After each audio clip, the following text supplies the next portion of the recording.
अस्सलाम वालेकुम, welcome back to my YouTube channel cooking in my style. आज मैं अपनी यूट्यूब फैमिली के साथ बहुत ही मज़ेदार सी कुल्फ़ी बनाने का तरीका शेयर करूंगी।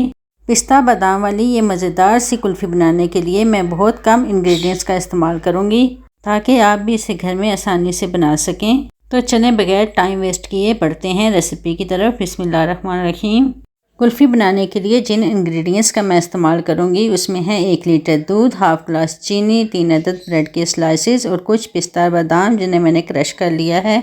सबसे पहले तेज़ छुरी की मदद से हम ब्रेड के किनारों को रिमूव कर लेंगे। फिर हमने इसकी रफली सी कटिंग करनी है। अब हम इस कटिंग की हुई ब्रेड को किसी मिक्सी में डालेंगे और इसे अच्छी तरह पीस लेंगे। दोस्तों, आज की वीडियो बहुत मज़ेदार बनने वाली है। वीडियो को आखिर तक लाजमी देखिएगा। अच्छी लगे तो लाइक कर दीजिए और चैनल को भी सब्सक्राइब कर दें।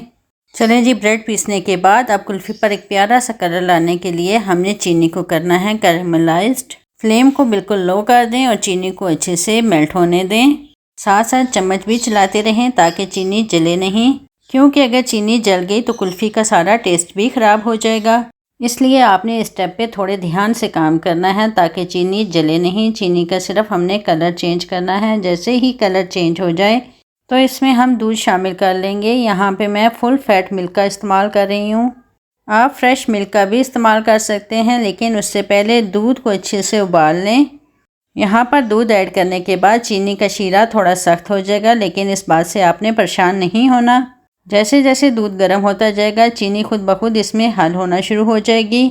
चीनी अच्छे से दूध में हल हो जाए तो इसमें हम खुशबू और फ्लेवर के लिए 2 अदद सब्ज़ इलायची भी शामिल करेंगे। अब दूध को 4 से 5 मिनट के लिए अच्छे से बॉयल होने दें ताकि इस पर क्रीम की एक मोटी सी तह बन जाए। जब दूध अच्छे से गाढ़ा हो जाए तो इसमें क्रश किए हुए पिस्ता और बादाम भी शामिल कर लेंगे। ड्राई फ्रूट शामिल करने के बाद हम इसे ज़्यादा नहीं पकाएंगे ताकि पिस्ता और बादाम का एक क्रंच बाकी रहे। अब जो ब्रेड हमने पीस के रखी थी उसे भी दूध में शामिल कर देंगे। दूध का कलर और थिकनेस आप देख सकते हैं। ब्रेड शामिल करने के बाद ये मज़ीद थिक हो जाएगा। अब 2 से 3 मिनट हम इसकी मज़ीद कुकिंग करेंगे ताकि यह लिक्विड अच्छे से थिक हो जाए। मैं आपको इसकी थिकनेस भी चेक करवा देती हूँ। फिर फ्लेम को करेंगे बंद और इसे ठंडा होने के लिए एक साइड पर कर देंगे। जैसे जैसे ये ठंडा होगा मज़ीद थिक होता जाएगा। रूम टेम्परेचर पर जब ये ठंडा हो जाए तो हम अगेन एक मिक्सी का इस्तेमाल करेंगे। सारा लिक्विड मिक्सी में डालने के बाद हम इसे मज़ीद 2 मिनट के लिए ब्लेंड कर लेंगे। कुल्फ़ी का मिक्सचर रेडी हो चुका है। अब कुल्फ़ी बनाने के लिए आप किसी भी शेप या डिज़ाइन का मोल्ड ले लें। इस मोल्ड में भी हम डालेंगे थोड़े थोड़े पिस्ता और बादाम। फिर कुल्फ़ी का जो लिक्विड हमने रेडी किया था उससे इसे हम फिल कर देंगे। है ना ये आसान तरीका। आप इस तरीके से जितनी चाहें घर में कुल्फ़ियाँ रेडी कर सकते हैं। मोल्ड फिल करने के बाद इसे मज़ीद पिस्ता और बादाम से गार्निश करेंगे। फिर कोई भी एल्युमिनियम शीट से इसे अच्छे से कवर कर लें।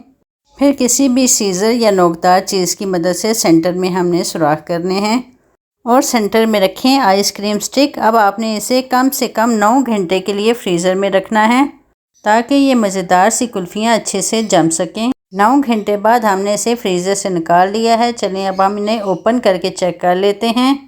ले जी, माशाल्लाह ज़बरदस्त कुल्फ़ी जम चुकी है। मोल्ड के निचले हिस्से को पानी में थोड़ी देर डिप करने के बाद हम एक एक करके सारी कुल्फ़ियाँ निकालेंगे।